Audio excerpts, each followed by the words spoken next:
السلام علیکم ورحمۃ اللہ وبرکاتہ۔ بسم اللہ الرحمن الرحیم۔ اصحاب کہف اور ان کا کتا۔ سورۃ الکہف میں کتے کے اپنے اگلے پاؤں پھیلانے کا ذکر کیوں کیا گیا ہے؟ اور جب اصحاب کہف دائیں اور بائیں کروٹیں بدل رہے تھے تو کتا کیوں نہیں پلٹ رہا تھا؟ ہم میں سے اکثر نے سورۃ الکہف سینکڑوں مرتبہ تلاوت کی ہوگی، مگر شاید ہی کبھی اس بات پر غور کیا ہوگا کہ قرآن نے کتے کے پلٹنے کا ذکر نہیں کیا۔ حالانکہ ہمیں بتایا گیا کہ اصحاب کہف کو دائیں بائیں پلٹایا جاتا رہا تاکہ ان کے جسموں پر زخم یا سڑن پیدا نہ ہو۔ ایک جرمن طبی سائنسدان نے کہا، ایک دن میں سفر کر رہا تھا کہ ایک نوجوان میرے پاس آیا اور مجھے قرآن مجید کا ترجمہ شدہ نسخہ پیش کیا۔ میں نے شکریہ ادا کیا اور اسے جیب میں رکھ لیا۔ ارادہ یہ تھا کہ نوجوان کے جانے کے بعد کسی کو شرمندہ کیے بغیر اسے کوڑے دان میں پھینک دوں۔ میں اسے بھول گیا اور جہاز میں سوار ہو گیا۔ پرواز طویل ہو رہی تھی، جیب میں رکھا وہ نسخہ یاد آیا تو میں نے اسے نکال کر ورق الٹنے شروع کیے۔ میری نظر سورہ کہف پر پڑی تو میں نے پڑھنا شروع کیا اور 2 آیات نے میری توجہ اپنی طرف مبذول کر لی۔ اللہ تعالیٰ فرماتا ہے کہ اور تم دیکھتے کہ جب سورج طلوع ہوتا تو غار سے دائیں طرف ہٹ جاتا تھا اور جب غروب ہوتا تو ان سے بائیں طرف کتراتا ہوا نکل جاتا تھا، اور وہ غار کے کشادہ حصے میں تھے۔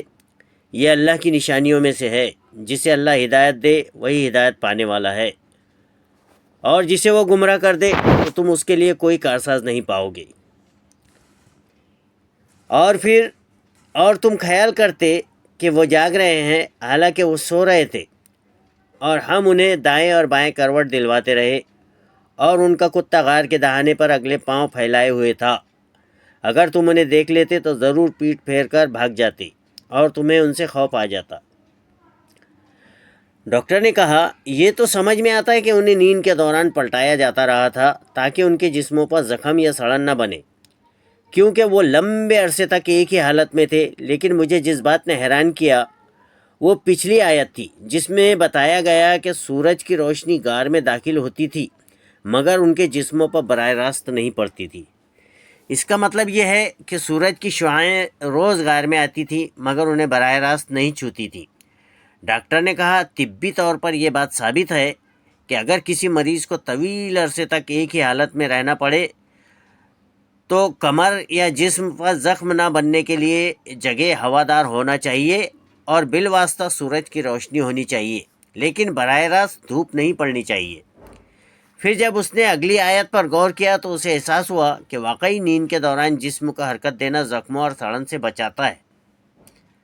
مگر جس بات نے اسے انتہائی حیران کیا وہ یہ تھی کہ کتا تو نہیں پلٹا جا رہا تھا، وہ صرف غار کے دہانے پر اپنے اگلے پاؤں پھیلائے ہوئے تھا 309 سال تک، مگر اس کا جسم نہ سڑا نہ گلا۔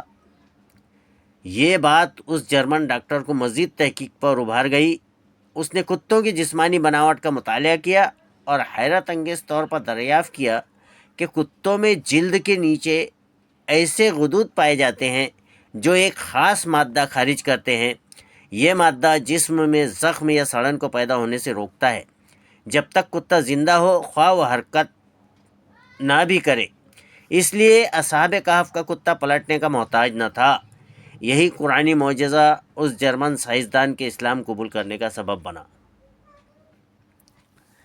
سب سے زیادہ حیرت کی بات یہ ہے کہ اس غیر مسلم سائنسدان نے صرف پہلی مرتبہ سورہ کہف پڑھتے ہی ان نقطوں کو محسوس کیا، جبکہ ہم میں سے کتنے ہی لوگ روز قرآن پڑھتے ہیں مگر غور نہیں کرتے۔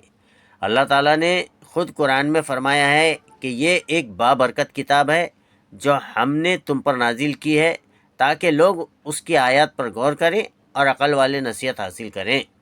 اللہ تعالیٰ ہمیں قرآن پڑھنے کے ساتھ ساتھ قرآن سے نصیحت حاصل کرنے کی توفیق عطا فرمائے۔